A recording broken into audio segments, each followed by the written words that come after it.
City ATL Church, how are you? Thank you, you leaders who are joining me and partnering to start this church. And that's the key. We are starting this church. We are launching this church September 2020. We are not pressing pause.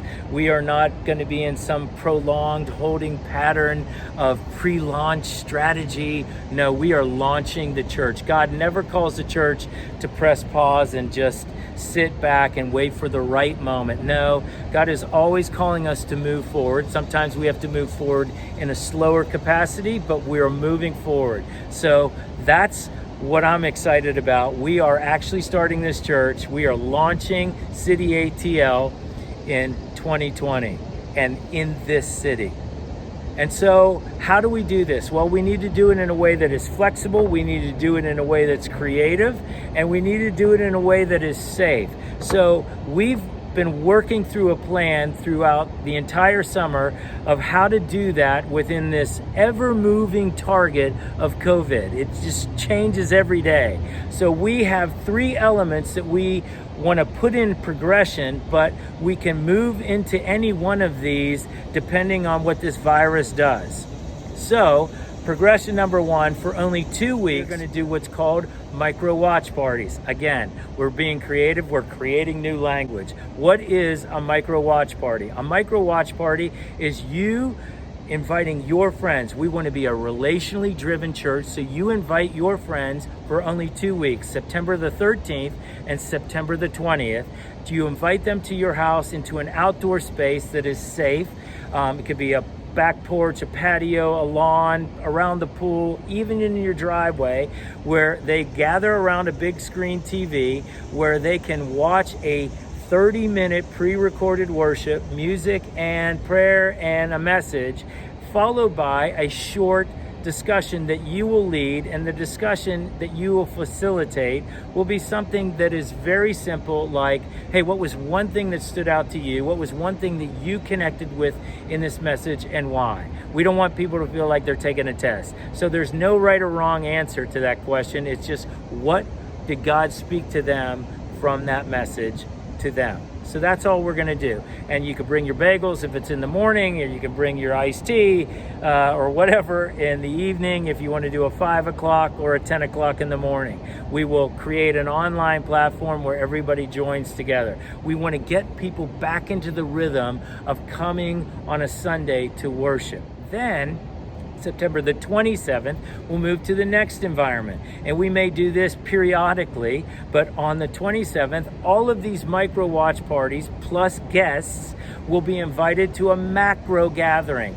So it'll be in a parking garage, a parking deck, an outdoor green space, amphitheater, whatever we can get a hold of, that people will drive up. You can sit in your cars if you're not comfortable getting out, or you can bring lawn chairs and sit around, and we will social distance. We will get a little FM transmitter, and you will watch pre-recorded music and prayers, and I will then preach live, but then we'll start to create a safe environment where we can all come together and worship.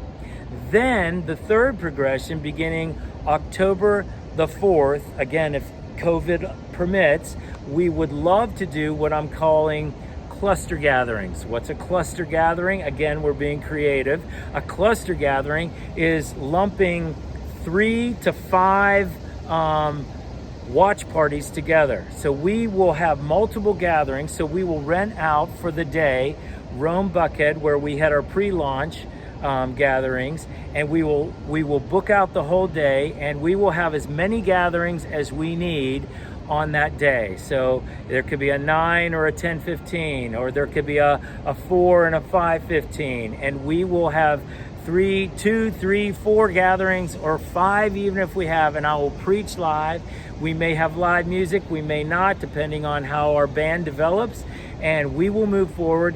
And those 3 to 5 cluster gatherings will involve 50 to 70 people who can spread out in a room that seats 225, and we can create, again, a safe place for people to once again worship, and we will move forward.